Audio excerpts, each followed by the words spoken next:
Hello, hello, everyone. Thank you so much for joining our session today on inclusive convening and how we can incorporate principles of DEBI and HCD into the ways that we meet. I'm Emma Saxon from TechChange. I'll be your moderator for this session. And just to introduce everyone who's here today, I have the pleasure of being joined by Chris Ford, who is our Senior Director of Hybrid Events at TechChange, as well as Mingo Roberts, who is a Knowledge and Insight Specialist on the ITR team at USAID. And together, we're going to be sharing our insights and experience with developing inclusive, accessible, and engaging convening within our international development community. So to kick things off, just a little bit of context as to why this topic is important to us and who we are as TechChange. So if you're not familiar with TechChange, we are a social enterprise based in Washington, D.C., and we're an industry-leading events and digital training firm with deep expertise in international development and social change work. We're the full package of educators, technologists, and social providers, and the only comprehensive option for hybrid events. So we have a lot of experience, expertise, and tools to make sure that in a hybrid environment, virtual participants don't get lost.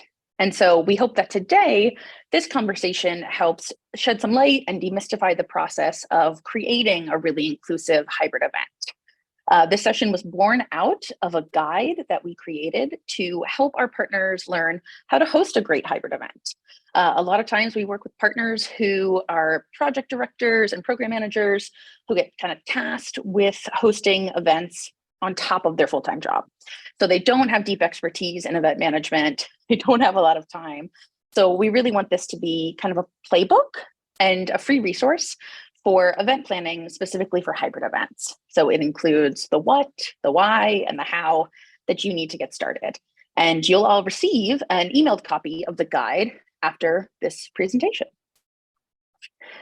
So I think the pandemic has changed a lot. It's really changed the way that we think about convening and coming together, especially in the international development sector. You know, everyone is busy, we've got deadlines, work responsibilities. So now, a few years into the pandemic, how do we get busy people to show up to events? And I'd love to turn this over to our events expert and ask Chris, what do you think? What does it take to get people to come to a social impact event these days?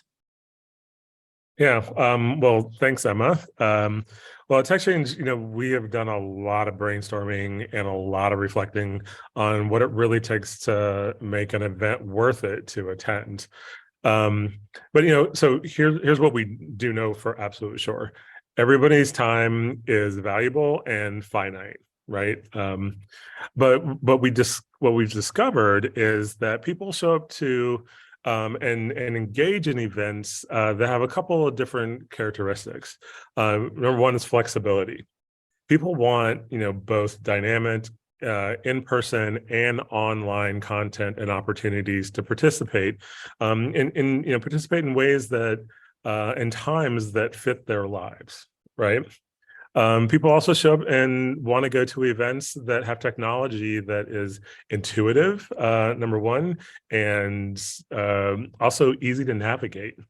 But events are really about convening people, right? So attendees also want a diversity of high quality speakers and participants to engage with, and the ability to engage with people around the world.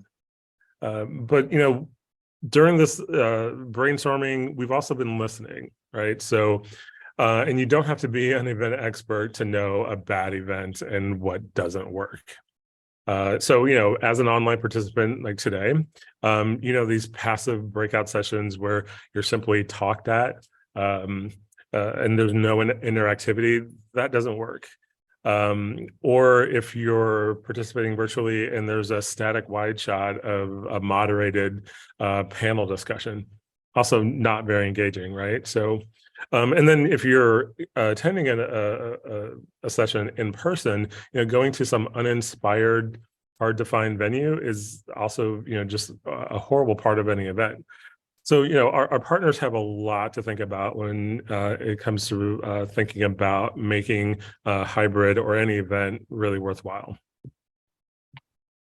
Awesome. Thanks, Chris. That's a lot of really great feedback. So as you just said, there are many considerations to take into account when planning a hybrid event and really trying to make it worthwhile for folks in the social impact space. So can you walk us through a little bit more of like those challenges that our partners might face as they're thinking through how they create a really successful hybrid event and how we might be able to address them? Sure. So one challenge is attention, right? Online events they don't have to be boring. If you have a mix of high quality produced live and some possibly recorded sessions, that'll really help keep the focus on your message and keep your audience engaged. Another challenge is inclusivity, right? In-person only events are great, but they're very limited to those that can get to the location on that day and that time that you selected. So, with hybrid events, anyone in the world can join, and they can join on their own terms. Hybrid also gives partners the opportunity to add inclusive elements, like watch parties or a pop-up studio, which I think we're going to talk about a little bit later on in this discussion. So, at the end of the day, hybrid events do add some complexity to the event planning process.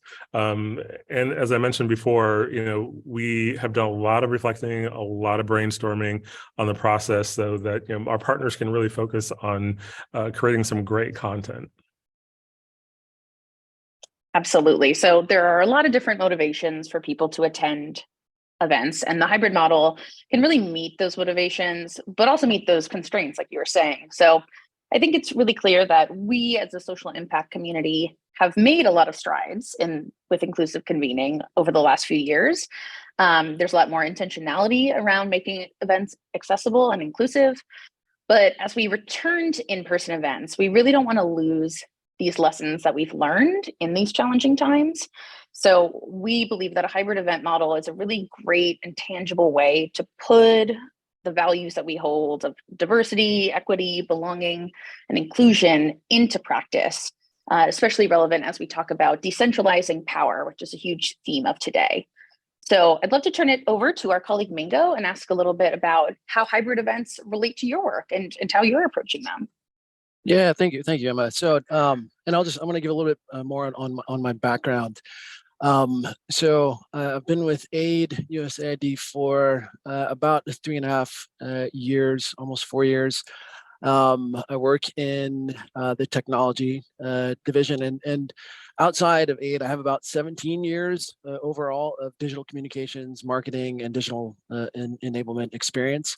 And I have 4 years. I've served 4 years with colleagues at TechChange and other partners for the Global Digital Development Forum organizing committee, and also have 1 year with the FDDF organizing committee. So that's the Frontiers for Digital Development Forum, which is kind of basically like a sister event for GDDF. So I've had a lot of opportunity to kind of experiment, right, with virtual and hybrid, right?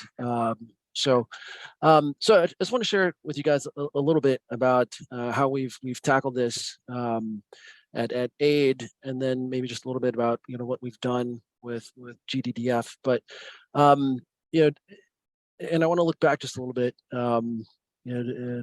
before I get into it. But at AID, at the beginning of the pandemic, we had quite a bit of a learning curve, right?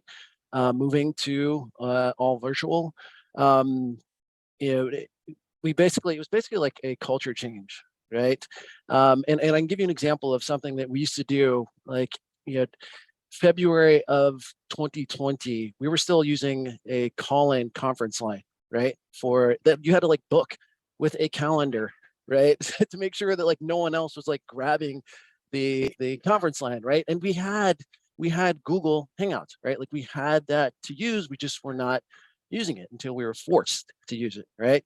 But we learned to like quickly adapt and to make the best use of our virtual tools of Google Hangouts and Zoom and all those other things, and to better connect with our colleagues, right, and partners. And I also recall, I just want to share one other story with you guys. I also recall about a year and a half ago, I was working with a bureau level professional development group to design and facilitate a series of workshops on best practices for running virtual meetings, right?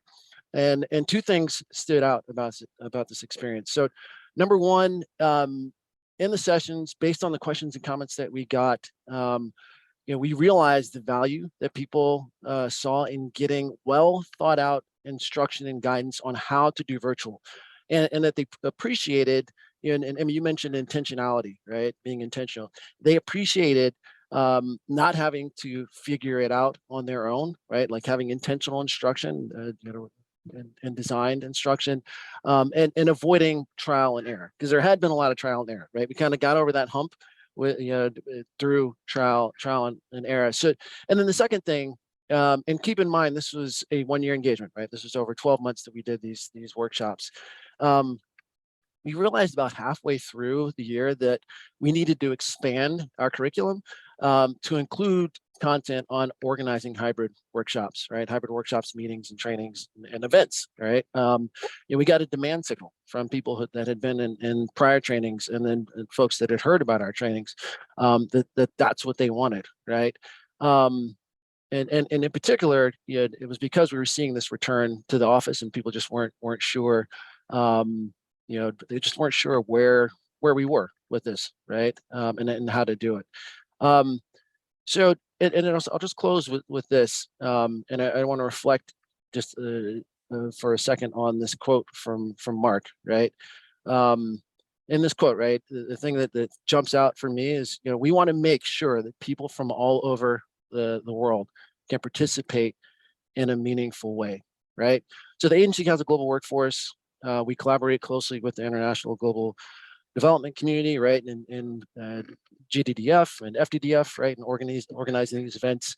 And hybrid, I think, presents a unique opportunity for us to do this in a more inclusive way, right? And I think where we were, all of us were, right, with virtual, and kind of how we were getting over this hump, right, to execute better on virtual. I think we're in the same place with hybrid. I think we've kind of gotten over the hump. We still have a lot to learn, right? There's still more that we can do to do this better. But I think we're at a point where we can identify best practices, right? There's a set of best practices in terms of what we can do, and how we can do this well. Figure out what works. I think we can still experiment to do a little bit more, right? And I'll talk a little bit about, Chris, you mentioned watch parties. I'll talk a little bit more about the watch parties. I think that's a good example of something we do well with hybrid. And I think this plots a course for us towards making full use of hybrid, right? But Emma, I'll pass it back to you. Thanks so much, Mingo. So many wonderful reflections, and it's great to hear from your experience kind of on a lot of the organizing committees. So you've been doing this work with us, and we're really grateful for that. So let's say that you are tasked with planning an event for your team. You are one of the aforementioned project directors, program managers. You have a full-time job, and now you're tasked with hosting an event that really needs to be successful. We think the first question you should really ask is hybrid the right format for my event? So Chris, I'd love for you to help kind of walk us through the process for how you would answer that question today. Of course, yeah. Well, one of the first questions you really need to ask and consider is your specific participant experience and your overall event objective. I would say in-person events are great because there's an energy in gathering face to face, right? But we all know from planning that in-person events have a bias towards a specific location, as I mentioned before. Can all your participants get to that location, and can all your speakers make themselves available that you want to hear from, and can they get there? We all know in-person events are expensive, not expensive just for sometimes the participants who are attending, but also for the folks that are putting them on. Now, conversely, virtual also has the lowest cost per person, and the benefit that anybody can join on their own time. But then with virtual, you run the risk of attendees feeling isolated and not really participating in a valuable way. So really, at the end of the day, when you think about it, hybrid really does offer the best value for most event objectives. So. So with hybrid, you've got the energy and the momentum of an in-person event combined with the dynamic and lots of diversity of participants that you get from a virtual, and not to mention the blend of really interesting session types and different types of experiences. So those are some of the broad questions that you really need to think about when kind of planning or trying to format your hybrid event. Awesome. Thanks, Chris. Yeah, and I think we're certainly feeling that today at this hybrid event where we're all spread out in different places. We've got record-breaking numbers in terms of virtual and in-person participants, so that's great. So we've talked a little bit about this, but there are a lot of benefits to hybrid events. In my opinion, I think the biggest one is inclusion. Hybrid events are a really demonstrative way to put a value of inclusion into practice. And a lot of our community's work is really focused on decentralizing power, making sure everyone's voice is heard. So Chris, I'd love to hear from you. What are some of these other benefits to hosting hybrid events? Yeah, no, I completely agree. There's so many benefits to hosting a hybrid event, but there are a couple major benefits that I think outweigh everything else. And I've already mentioned one, which is the flexibility. Time, people can join when they want, and join in ways that's really meaningful for them. But sustainability is also a huge benefit. As we're all thinking about our planet and as we're all trying to do the right thing here, sustainability in the events that we hold is really, really huge benefit of hybrid. But another huge benefit along with sustainability and flexibility is accessibility. And I think we are going to talk about that and get into that a little bit more later on in this conversation as well. So Yes, certainly. Under there. Yeah, we're definitely going to dedicate some time to that. So Sorry, let's say, Emmett, sorry, yeah, can I just jump in very quickly and share an example? Of course, please. In terms of sustainability, right? And I think this is going to be particularly important for the agency, for AID, and then I think for USG, generally speaking. And I think about it a lot because I travel to do training, right? Like I go out to missions, I take a team of 5 people in total. And you think about the cost of that, right? But then you also think about the environmental impact, right? And so we have heard in the last few months that the agency is going to start looking at putting some guidance around our travel to reduce our carbon footprint, right? So again, hybrid could reduce that burden and be a way for us to, we don't know what the guidance is yet, right? But to adhere to that guidance while still having an impact, right, with our training. So sorry, I wanted to throw that out there as something that fits, right? In terms of absolutely. And really relevant to this community, right? And USAID really setting the tone there, which is great. Okay, let's say that you have decided that the hybrid model is the right one for your organization's specific event. The next step is to choose what type of hybrid model you will use for your event. So Chris, can you just quickly go through a couple different models and ways that these hybrid events could take shape? Sure. Yeah. I'll try to quickly go through a variety of them. But again, I'd like to point out that variety is a huge benefit, again, of the hybrid model, along with the other things that we've talked about. But to go back to the kind of the types, one type is the SID-US event that we're all participating in today. So what we call this the single in-person site virtual access. And in this type, there's a central location, a central venue where people gather in person, and then content is shared with the online participants. So like the people who are joining today. Next, there's the hub and spoke type. So similar to the previous model, the hub and spoke approach has a single central location in person. But the difference here is that there are auxiliary sites where smaller groups can gather in person, by attending watch parties or happy hours or, different types of various types of events. Now, in this model, content is generated in multiple sites and then shared virtually with everyone online and at all the locations. So not just sharing that content with the people who are joining virtually, but the people who are at a subsequent watch party somewhere else. Then we have what we call the linked approach. In this approach, there are multiple locations, but there's no central main venue. But like the previous model, the hub and spoke model, content is created in all the in-person spaces and then shared virtually. So, Mingo, gave us a great example earlier of the Global Digital Development Forum that we just held about a month or so ago, and shared some experiences about that. Mingo, do you want to go a little deeper into some of your experience and what are your thoughts on these various types?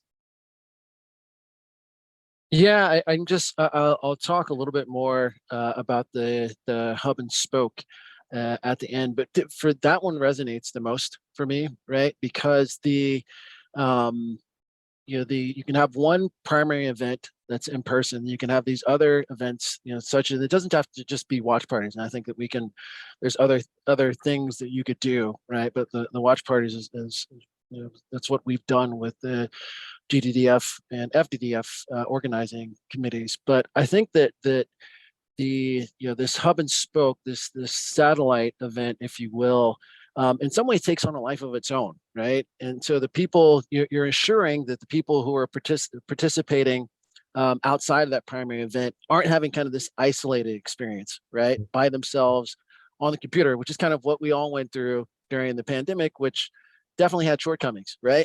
So they're there, they're energized with people in person, right? They may not be at the big event, right, but they still get that same energy that you get by connecting with people face to face while still being plugged into the primary event. I'll go into it a little bit more later towards the close, but that's the one that stands out to me right now. Excellent. Great. Thanks so much, Mingo. And Chris, another great benefit of hybrid events that you had mentioned, which is such a critical one, is accessibility. For international development events, accessibility, of course, should be a core component of any event design and not just an afterthought, which unfortunately it commonly is. So I'd love for you to help us, Chris, kind of think through the accessibility considerations that partners need to take into account when planning a hybrid event to make sure that it is truly inclusive for people of all experiences. Yeah, so again, accessibility here is a huge benefit and important to making any hybrid event worthwhile. But you really have to consider and know your attendees and the needs and the structure of your event. So when you're thinking about the event technology, these are some of the things you need to kind of keep in mind. So, for instance, not all attendees speak the same language, right? So it's really important that you engage with a virtual platform that can handle multiple languages for interpretation and translation. And I know, Mingle back me up on this, for organizations like USAID, being 508 compliant is absolutely critical. So, for some people in the audience may not know, 501 compliance ensures this, all your attendees of all different abilities can participate equally in your event. Also, some attendees may live in places that have low bandwidth or other kind of connectivity issues. So it's all about making sure that anybody who wants to attend and participate can attend and participate in the event in the way that works best for them, particularly when you're talking about the the online portion of it. But it's also really important as you look into venue selection and things like that, which again we'll talk about later. And I know there's some conversation in the chat going on about that, so we can address that too. Thanks, Chris. Yes, and of course, I forgot to mention at the top of this that we will be sharing the slides after this conversation. So the venue that you choose for a hybrid event also plays a really huge role in how your participants experience that convening, and it can really make or break their experience. So Chris, again, would love to learn from your expertise, like what are the main elements to consider when you're selecting the best location for like your very specific participants for the in-person piece of a hybrid event? Yeah.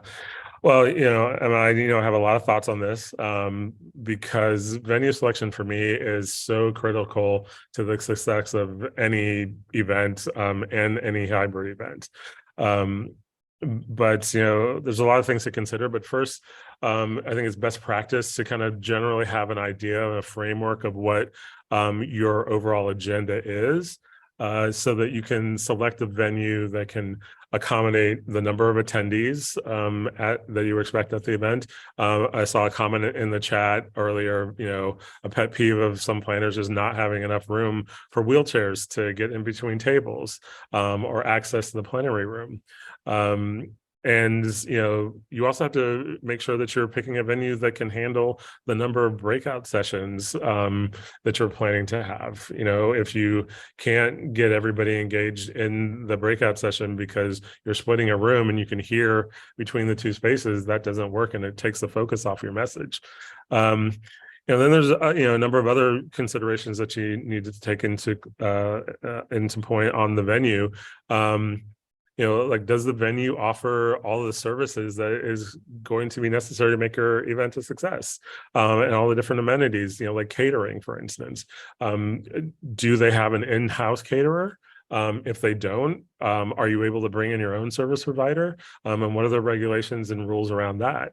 And every event needs audio visual support, whether it's just being able to plug in your laptop, or if you're going to have, complex, speaker presentations. So you need to make sure that the venue can accommodate any of your AV needs. And do they have on-site AV tech support that can help if something were to go wrong? Or again, can you bring in your own provider? But I often see a lot of times planners forget about some of the other key services and amenities that are really critical. So in venue selection, dedicated folks there to help attendees with questions who are there in person. Also security issues come into that. So there's a lot of stuff to consider in the venue selection for both hybrid and in-person stuff, and it's so critical. Absolutely.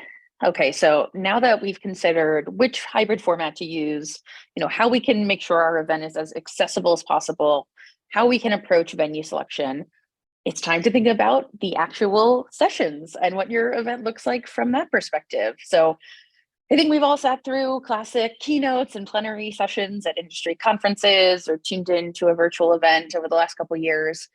So for any event, but especially for hybrid events, the quality and diversity of your event sessions are really critical to the success and the positive experience that you hope your participants have.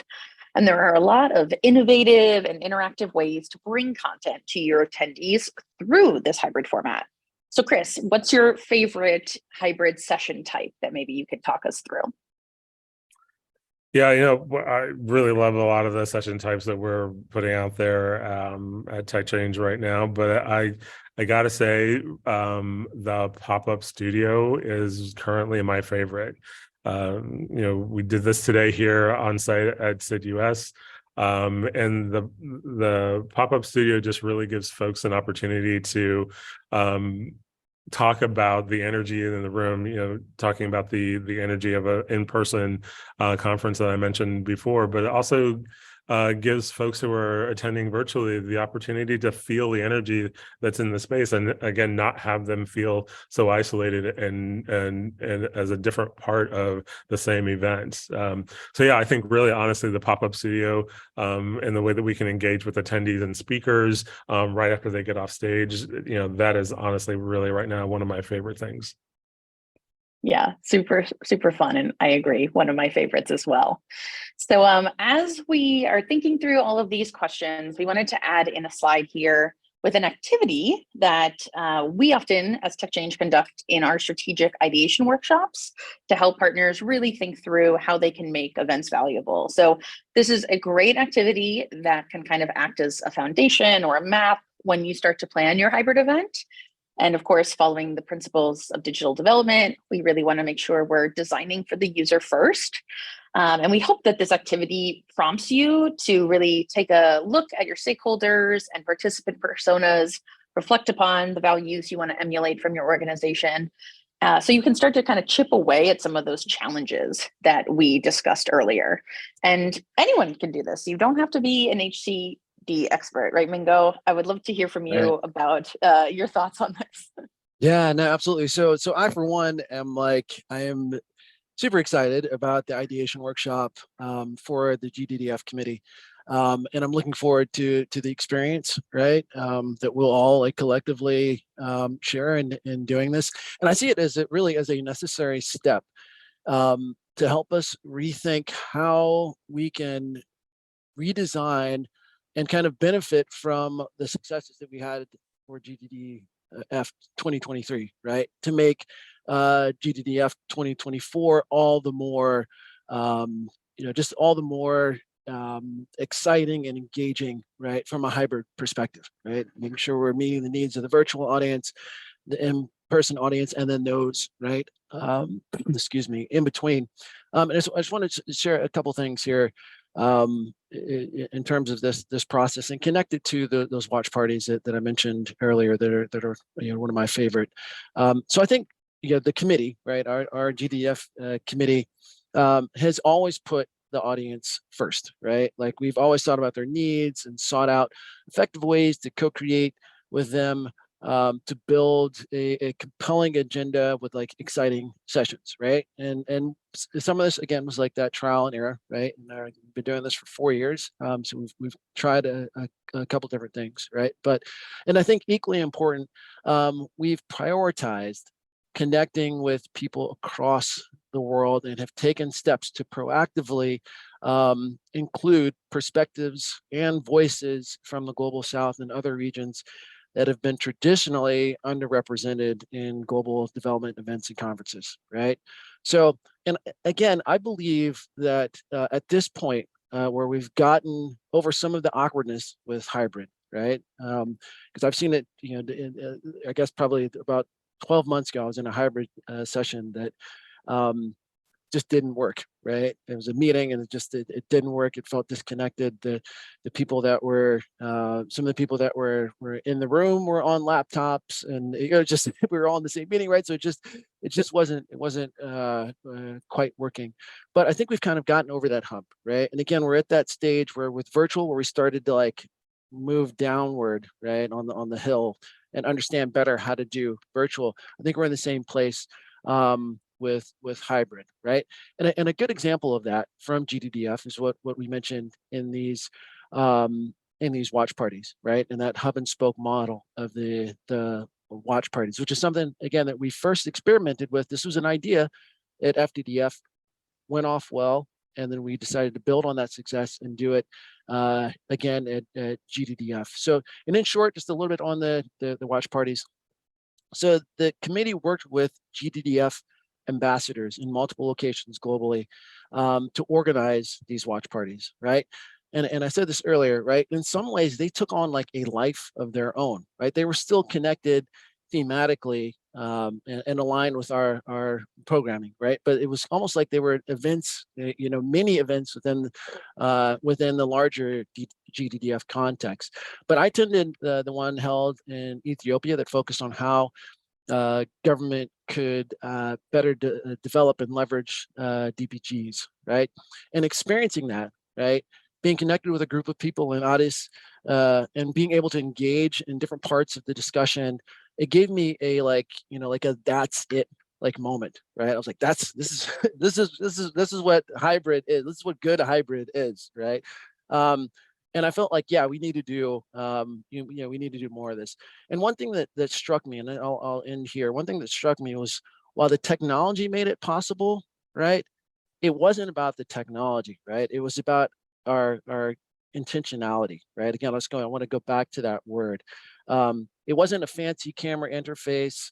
It wasn't like, an OWL camera or anything like that, right? It was our design, right? And how we were looking at building greater inclusivity and connecting people in all different parts of the world to this event that was happening in Washington, D.C. in a hybrid way, right? So I would just say, again, in closing, I think that's why I'm really excited about this ideation workshop that the committee is going to do. I guess probably, actually, we got to start planning for that already so soon. But, I think we're going to be able to build on that success moving ahead. So I'm really looking forward to that. Thanks so much, Mingo. Really appreciate your reflections and, of course, your collaboration. And just went back to this model slide where you can see the hub and spoke model. As Mingo shared, like the watch parties took on a life of their own, and watch parties are one iteration of hub and spoke. So you really have like a diversity of options to play around with that's going to best fit your community. So with that, we're going to start coming to a close. So in terms of the actual session. So if you or your colleagues are interested in learning more about inclusive convening, we're going to be running another version of this workshop on June 14th at 1 p.m. Eastern, and we can share the details of that in the chat. And of course, if you are one of those folks I mentioned who is a project director or a program manager who is tasked with running an event and you're not sure what to do next, we can certainly help take that step. We love to collaborate with other folks in the social impact space and really do believe that hybrid events are kind of the convening of the future and the best way to, again, put our values into real practice and showcase that, no one is an afterthought. So with that, I'm going to thank Chris and Mingo so much for joining, and of course, hand it over to the floor. If you have any questions, we've got some time. Would love to be able to support all of you in your journeys with hybrid events. I will say, okay, so we have a question. I hate it when the tech doesn't work. Me too. That is something we hear quite often. And Chris and Mingo, please jump in too with your experiences. I will say one thing we're quite proud of at TechChange is that when we originally designed this platform, we designed it with the idea that people in lots of different places with lots of different devices are going to be using it. So it was specifically optimized for low bandwidth areas. It's accessible on mobile through your browser. We're also able to have event apps as well to really make sure that regardless of what technology you're using and where you are in the world, you're still able to engage in the content. And of course, we've got an all-star awesome group of tech folks on the back end to support this. But Mingo, Chris, please share your thoughts as well. I have two thoughts. Sorry, Chris, you got it. No, I'll go after you. Yeah, I just want to point out, yeah, absolutely. When the tech doesn't work, that is a message killer for your events. And it's why it's so important that when you're considering doing this hybrid event, that you plan in time for testing and getting your speakers in the right place at the right time, using the devices that they're going to use for the event. Because there's nothing worse than having a fantastic message and all this great information to disseminate to your audience, and then there's glitches. So yeah, it's a pet peeve, I think, of anybody who's planning an event. Yeah, but over to you, Mingo.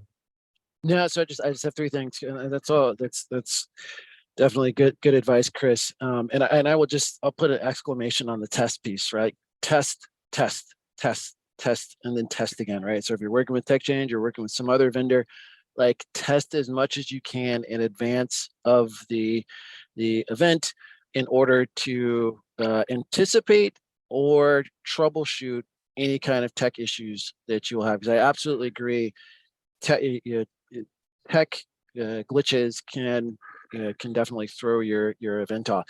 The second thing I would say is anticipate tech issues, right? Like I feel like we're still at a stage here where the tech isn't foolproof. And I think it's interesting because we'll be doing a meeting where the technology division will be doing some kind of meeting or convening or something, and we'll experience a tech issue, and it's ironic because we're the technology division, right? So and there should be no tech issues when we're conducting these kind of things. But I'd say anticipate it and have a plan B, right? have a plan B in terms of what would you do if you have like a worst case scenario. I think about it. I come from a marketing background.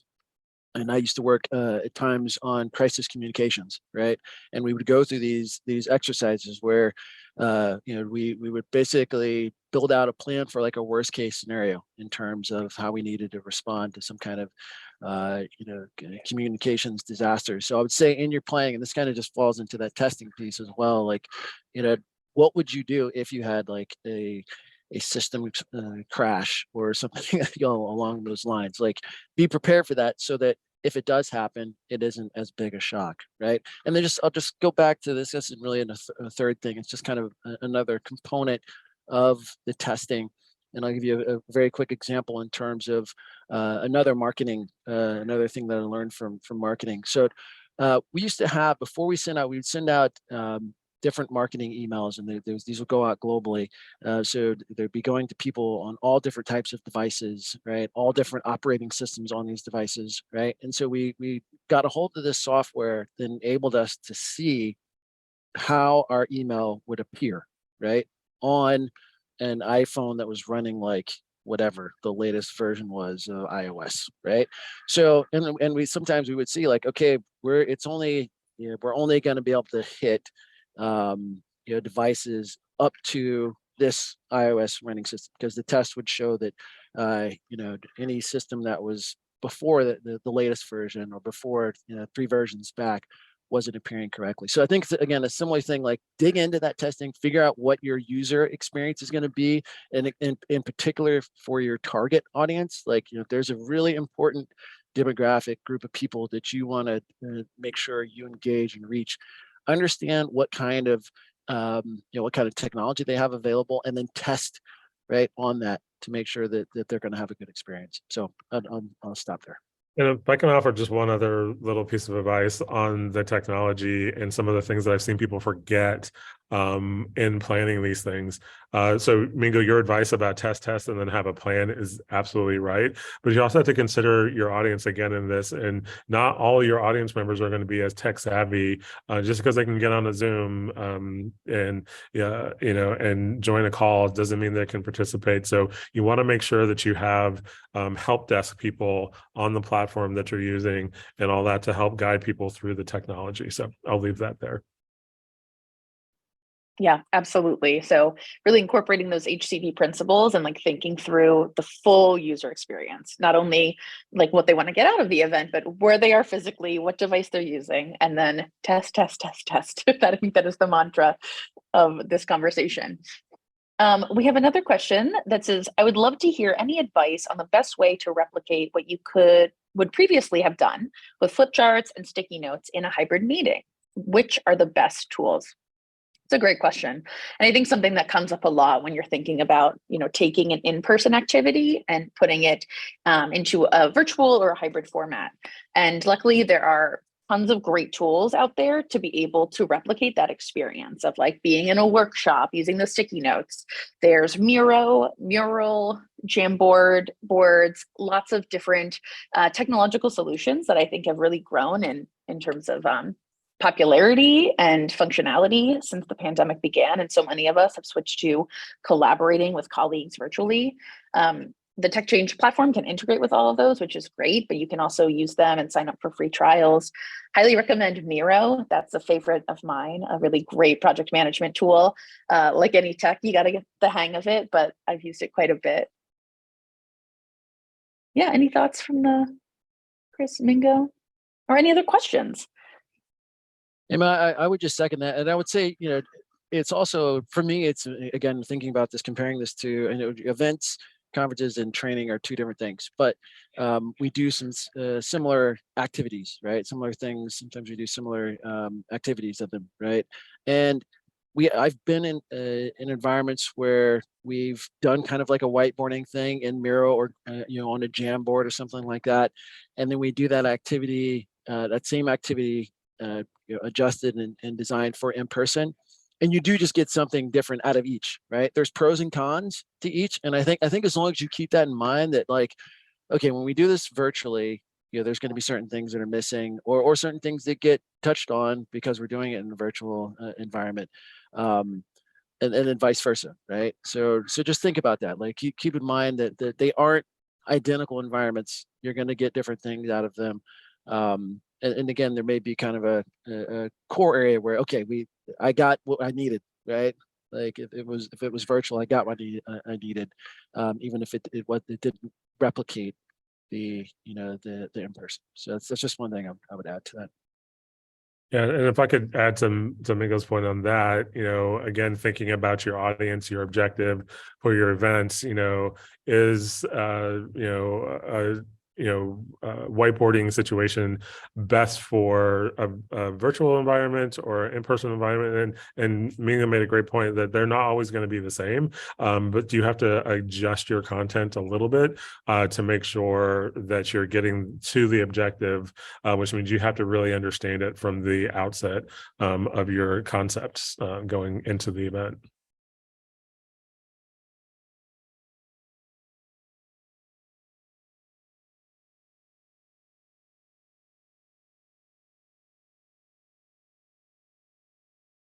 Right on. Yeah. So sorry, I'm on mute. I think Mingo's so right on. Well, accessible, delightful tech is important. It's really what we do, right? Like the activities, facilitation, structures. That's the most important thing. So Mingo, maybe you want to share a little bit about the delightful experiences and what they can do for people, what they signal. Yeah, absolutely. So again, yeah, I'll just add it's not a caveat, but I think, having done this in both virtual, hybrid, and solely in-person environments, I think to me what stands out and what makes things delightful is engagement, right? Like if it's a meeting, if it's a conference, if it's a workshop, right? Like I've been to in-person conferences and been in the audience and like totally zoned out, right? Like in terms of what was going on up front, like even no phone, nothing. I'm just like whatever's happening up in front of me is like not gripping me at all. And I've been in the same place like with virtual as well, right? Except there's like the temptation to multitask. I mean, I have 3 screens in front of me right now, right? So I mean, there's even more kind of temptation. So I think to me, it comes down to like delightful experiences are experiences that engage, right? And so like one of the things that I'm thinking about when I'm designing a training or a workshop is that, and again, virtual or in person or hybrid, is that I am planning, opportunities for engagement. Right. I'm planning for ways to make sure that my audience is, that it's not just this a one-way communication, that it's a two-way communication, and not just communication, but that there's things for them to do and maybe to learn from each other. Right. So in a virtual, an example of this in a virtual environment, and I think again you have to think about designing. I don't think you can just like say that we're going to do breakout rooms, and then build it in and not really think about what you want the groups to do in those breakout rooms, right? And maybe have like facilitators in the breakout rooms to make sure that whatever, again, Chris and I have been talking about, all of us have been talking about objectives, right? Quite a bit, but making sure that facilitator in the room helps the group get at whatever the objective is of the breakout group, right? So again, back to that word in engagement. I think the delightful experiences are ones that engage. So I think that's what you want to think about when you're putting these things together, and that you're building a good cadence of engagement throughout your workshop, your conference, your panel session, so on. Absolutely. Thanks, Mingo, and appreciate your honesty, because I think we all have been also zoning out, and so excited to see the engagement in the chat today even, and like that put into practice here. And it sounds like almost a silly thing, but we recently spoke with a partner who brought up the fact that like sometimes it's helpful to even share best practices for how you can be engaged in a virtual and hybrid format. Like you said, you've got multiple screens. Sometimes it's good to remind folks, like sign out of Slack, put your phone away, like be engaged in active listening so you can really have that delightful, engaging experience, which is such an important reminder since, we're many years now into the pandemic and have all, I think, had our moments of Zoom fatigue, in-person fatigue, et cetera. Well, I think we're getting down to the wire here. So I just want to thank Chris and Mingo again for sharing your reflections, your experiences, for being such amazing partners to work with.